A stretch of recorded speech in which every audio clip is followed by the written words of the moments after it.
I'm joined now by John Carr, the Government's Advisor for Internet and Safety, and also the psychotherapist and regular on this programme, Lucy Beresford. It's good to have you both on the programme. John, let's start with you. I mean, absolutely shocking on the day of Hannah's funeral, we hear about the death of another teenager who we believe took his own life because he was being bullied online.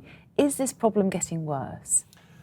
There's certainly been these tragic cases recently, all compacted together. Whether it's getting worse or not, I don't know, but one is too many. And, you know, the Prime Minister's absolutely spot on.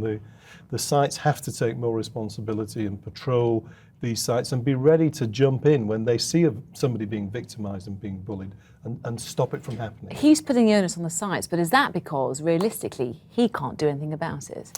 Well, there are things that could be done. I mean, we managed to block access to sites containing child pornography, which is, you know, illegal content. We block access to sites that are providing copyright infringing software and music, films, that kind of thing. It's possible that we could step in and start blocking these sites, but that's not the best solution. The best solution is for the sites themselves to take more responsibility. Ask FM is based in that view. I mean, in terms of legislation and control, you can't do anything about that, can you? Not directly, no, but a lot of the illegal content that we do block, child pornography and software, copyright infringing films and so on, that also is abroad. So there are things that could be done, but it's much better if the industry sorts this out themselves. Lucy, let's bring you in here. Of course, school-ground bullying is not new, and it's always a hideous experience, but online bullying seems to be more potent and even more dangerous. Would you agree with that? Well, I think it's partly because it slips under the radar that children are still quite innocent about the ways of the world. They don't appreciate that somebody who's talking to them online might be not what they present, that in fact if they think they're talking to a young girl, in fact they could be talking to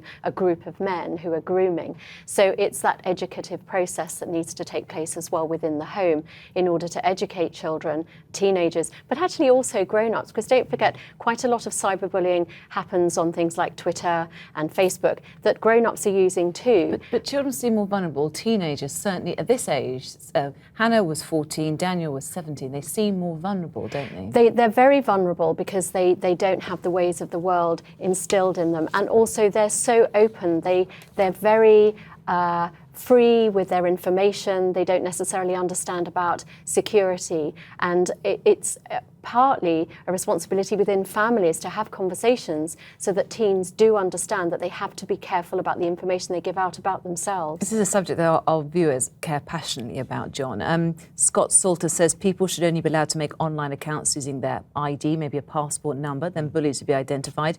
Gemma Jackson says, why not close down all the websites causing problems? It seems common sense.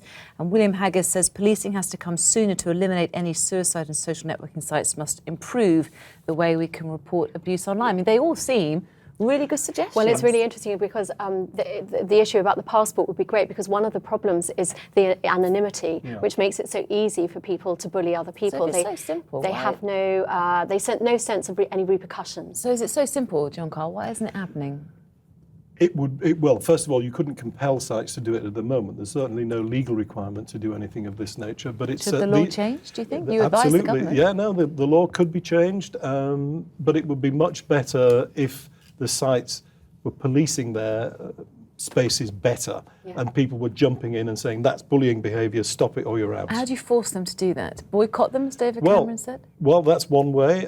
Some of the people who've been advertising on the Ask FM site have been threatening to withdraw their advertising. That would definitely be a good step as well. And Lucy, just briefly, for parents who are worried, because it's really about parents as well, isn't it? What should they do?